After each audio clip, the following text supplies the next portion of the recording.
continuamos con nuestra lección 22. Estamos hablando una iglesia de orden. Y lo primero que mencionamos fue el orden al obedecer las instrucciones. Dice que no se olvidan los corintios de Pablo lo que les enseñó. Eso es teoría, ¿verdad? Y las practican. Y eso es lo lindo, que la teoría se vuelva parte de nuestra vida. Vamos con el punto 2. Orden afuera la desigualdad. Miren qué orden quiere. Pero quiero que sepáis que Cristo es la cabeza de todo varón. Eso lo sabemos, ¿verdad? Y el varón es la cabeza de la mujer. Y Dios la cabeza de Cristo. Miremos qué dice el versículo 3. Está poniendo a Dios como cabeza de Jesucristo. Pero pregunto, a ver, una pregunta teológica.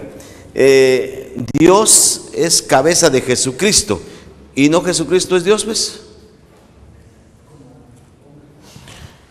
Está hablando de Dios el Padre como cabeza de Dios el Hijo encarnado. Cuando Él estaba sin encarnar, siendo Dios, Él mismo es Dios. Aún hay un orden, Padre, Hijo y Espíritu Santo. Pero Dios Padre es cabeza del Hijo encarnado, de Cristo. Y Cristo es cabeza del varón, ¿verdad? Eso es lo que está mencionando. Entonces leamos. Dios ha establecido un orden y nos indica, guarden la palabra, subordinación. Oiga, subordinación.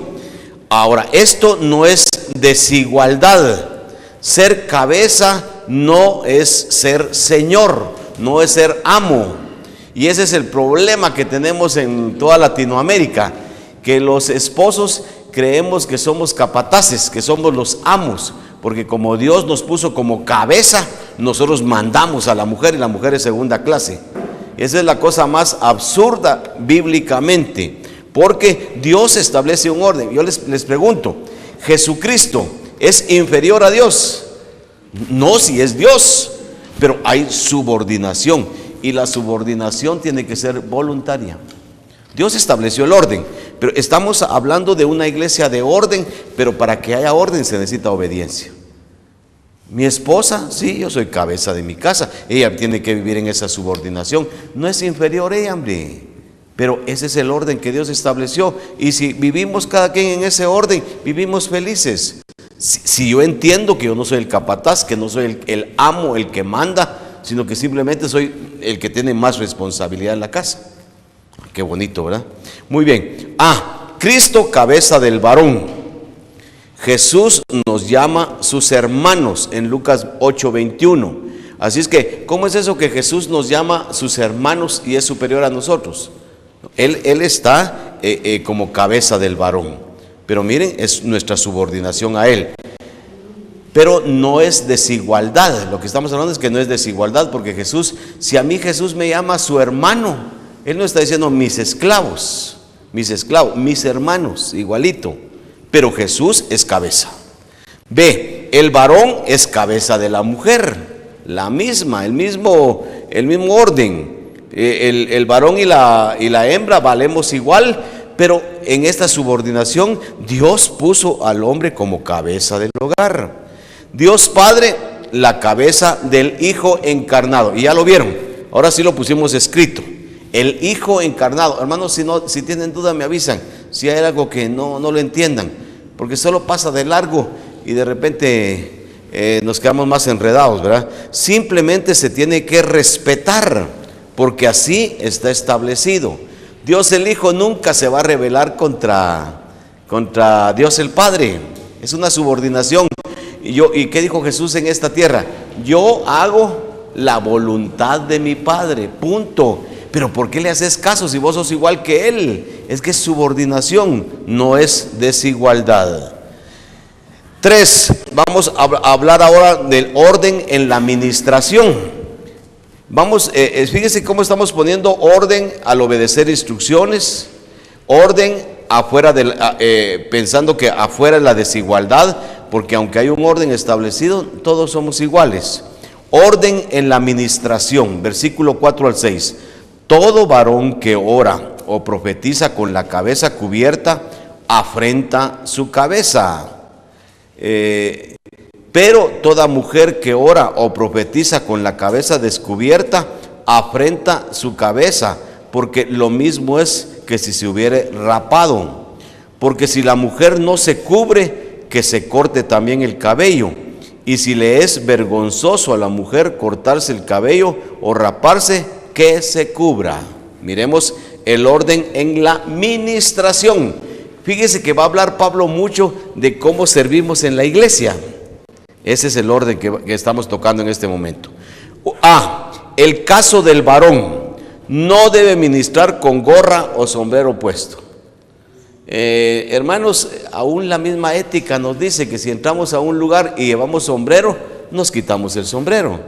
Que si estoy con sombrero yo, aún en el mero sol, y van a cantar el himno o los símbolos patrios, es una señal de respeto, me descubro, me quito el sombrero o la gorra que tengo. Aquí en la iglesia hay un hermano que no se quita la gorra, porque es pelón. Y yo no sé si algún día voy a predicar con gorra. Cuando se me caiga todo esto, mire, ¿qué voy a hacer? No sé, no me voy a ver tan elegante como el hermano, entonces yo me voy a poner gorra. Pero el caso del varón, no debe ministrar. Oiga, ministrar, está aquí sirviendo y con la gorra, qué falta de respeto, primero para Dios y para su audiencia es una falta de respeto. Muy bien, ¿qué tal sería que yo viniera? No es nada malo, pero será falta de respeto que yo venga con pantaloneta a compartir. Es falta de respeto.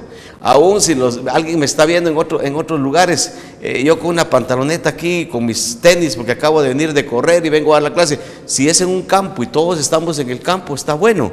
Pero aquí es una reunión en donde ustedes merecen mi respeto. Tengo que venir por lo menos más o menos presentable. Ese es el orden. El varón no debe ministrar con gorra o sombrero puesto. El versículo 4 lo dice: todo varón que ora o profetiza, está hablando de ministrar, de trabajar en la obra del Señor, afrenta su cabeza. Esa es otra expresión. ¿Qué es afrenta su cabeza? Ofende a quien es su cabeza. Afrenta su cabeza. Yo creo que estamos entendiendo algunos mal. Todo el varón que se cubre afrenta su cabeza de él. Así estamos entendiendo. No. Todo varón que sirve al Señor con gorra o con sombrero ofende a su cabeza, ofende al que es su cabeza. ¿Ya? ¿Lo captaron ahora? Porque tal vez la traducción no está completamente clara. Afrenta su cabeza, ofende al que es su cabeza. Yo tengo que vivir de tal manera que no ofenda a mi cabeza. Mi cabeza es Cristo. Mi esposa tiene que vivir de tal manera que no ofenda a su cabeza. Su cabeza es su esposo. Entonces, afrenta su cabeza, ofende a quien es su cabeza. Eso quiere decir, ¿está claro? Muy bien. El caso de la mujer, participar sin cubrirse es ofender a quien es su cabeza. ¿Quién, hermanos? Entonces ponga el varón. La mujer afrenta a su cabeza, debería decir mejor aquí, ¿verdad? Tal vez sería más fácil. Todo varón que ora o profetiza con la cabeza cubierta afrenta su cabeza, o sea, ofende al que es su cabeza. La mujer que viene a ministrar sin cubrirse el pelo afrenta a su cabeza, ofende a quien es su cabeza, a su esposo. En aquellas culturas como la judía, los hombres se cubrían. Ahora vamos entendiendo. Hermano, ¿qué tal sería que viéramos al hermano Ober entrando con madrileña? Ay Dios, le caeríamos todos a molestarlo. Ya pensaríamos que estaría cambiando de ambiente, ¿verdad? Pero porque no es lógico, no es normal que un hombre se cubra. En otra cultura el hombre se cubre. Bueno, en aquellas culturas los hombres se cubrían. ¿A qué nivel de pelo se puede hacer el corte? Versículo 5. Pero toda mujer que ora o profetiza con la cabeza descubierta afrenta, ofende, ya sabemos eso, ofende a quien es su cabeza, al varón, porque lo mismo es que si hubiese rapado. Hermanos, ¿cuál es el nivel? Es una cosa que cuando uno se pone a discutir muchas cosas secundarias, por ejemplo, si ponemos y establecemos aquí en la iglesia, estoy diciendo que respeto a las iglesias que lo hacen, pero entendamos bien la palabra y no le pongamos cargas externas a la gente que no tiene que ver nada. ¿Hasta dónde el pelo es largo y hasta dónde es corto? La Biblia dice, mire, cuando llegue a los hombros ya es largo, arribita de los hombros es corto. Así es que usted ya no, así no dice, pero sí está diciendo aquí cortarse el pelo o raparse. Quiere decir que el pelo, por muy corto que lo tenga una mujer, tiene su pelo, porque no es raparse. Aquí Pablo insiste 2 veces en raparse. Si alguien discute sobre esto, pues está bien. Nosotros estamos viendo cuál es el límite del corte del pelo de la mujer. Pablo enfatiza raparse y no vamos a discutir si se tiene que cubrir o no. Que lo hagan si así lo entienden. El caso de la mujer, participar sin cubrirse es ofender a quien es su cabeza, el varón. ¿Dónde estamos? ¿A qué nivel de pelo se puede hacer el corte? Y pongan ustedes como si se hubiese rapado. Como si se hubiese rapado. Ahí está el límite desagradable, raparse. Yo creo que la única que le lucía raparse el pelo, ¿a quién era? A Demi Moore, la única. De ahí ustedes, hermanas, no les va. F, si la mujer no se cubre, oigan esto, si la mujer no se cubre, es señal de rebeldía. Entonces, que también se rape, dice Pablo, o se rasure para completar su rebeldía. Termino con el inciso G, no tiene otra opción, porque si la mujer no se cubre, que se corte también el cabello. Y si le es vergonzoso a la mujer cortarse el cabello o raparse, entonces que se cubra. Fíjese que hasta aquí, por si usted me está escuchando, hasta aquí no hemos llegado a una conclusión, falta caminar un poquito. Y más adelante Pablo explica, ahorita solo dejó que el límite de pelo, cortarse el pelo es raparse. No hemos llegado a una conclusión todavía, lo vamos a seguir más adelante en otro estudio. Estoy en el inciso G, no tiene otra opción, debe cubrirse la mujer para servir, porque para la mujer es vergonzoso rasurarse. Dejémoslo ahí, después vamos a encontrar bien claro lo que Pablo habla sobre esto de cubrirse la mujer. Muy bien, terminamos esta segunda parte.